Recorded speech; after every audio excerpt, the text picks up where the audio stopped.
दोस्तों, मैं हूं आपके साथ में कश्मीर। आप देख रहे हैं इंडिया डेली जम्मू कश्मीर। 23 मार्च 2003 की वो मनहूस रात आज भी कश्मीर की वादियों में एक दर्दनाक चीख की तरह गूंजती है। और हर साल जब ये तारीख लौटती है तो न सिर्फ कश्मीरी पंडित समुदाय बल्कि इंसानियत में विश्वास रखने वाला हर व्यक्ति उस दर्द को महसूस करता है। इस साल भी नदीमर्ग में आयोजित शोक सभा में एक ऐसा दृश्य देखने को मिला जिसने उम्मीद एक नई किरण जगाई। स्थानीय मुसलमान और कश्मीरी पंडित एक साथ खड़े थे, कंधे से कंधा मिलाकर उन 24 बेकसूर लोगों की आत्मा की शांति के लिए प्रार्थना करते हुए जिन्हें आतंकियों ने बेरहमी से गोलियों से भून दिया था। स्मारक स्थल पर मोमबत्तियों की रोशनी और फूलों की खुशबू के बीच गम और एकता का संगम दिखाई दे रहा था।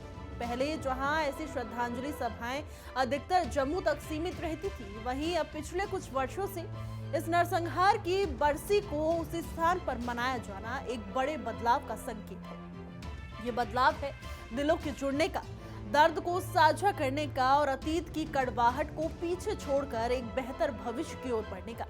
उस रात की भयावहता को याद करते हुए लोगों की आंखें नम हो गई जब महिलाओं और बच्चों सहित 24 निर्दोष कश्मीरी पंडितों को उनके घर से बाहर घसीटकर एक चिनार के पेड़ के नीचे कतार में खड़ा किया गया और गोलियों से छलनी कर दिया गया। इस त्रासदी को अंजाम देने वाले आतंकवादी संगठन लश्कर-ए-तैयबा के आतंकियों ने न सिर्फ लोगों की जान ली बल्कि कश्मीर की आत्मा पर एक ऐसा घाव भी छोड़ दिया जो आज तक नहीं भर पाया है। शोक सभा में शामिल लोगों ने एक स्वर में कहा कि ऐसी घटनाओं को कभी भुलाया नहीं जा सकता और ना ही भुलाया जाना चाहिए, क्योंकि इतिहास को याद रखना ही भविष्य को सुरक्षित बनाने का पहला कदम है। समुदाय के नेताओं ने सभी वर्गों के लोगों से अपील की कि वो मिलकर एक शांतिपूर्ण और समावेशी समाज के निर्माण के लिए काम करें जहां नफरत की कोई जगह न हो। एक कश्मीरी पंडित ने भावुक होकर कहा कि ये दिन उनके लिए काला दिवस है और जब तक उनके शरीर में जान है वो उन 24 लोगों की शहादत को याद करते रहेंगे और जिन्होंने ये जघन्य अपराध किया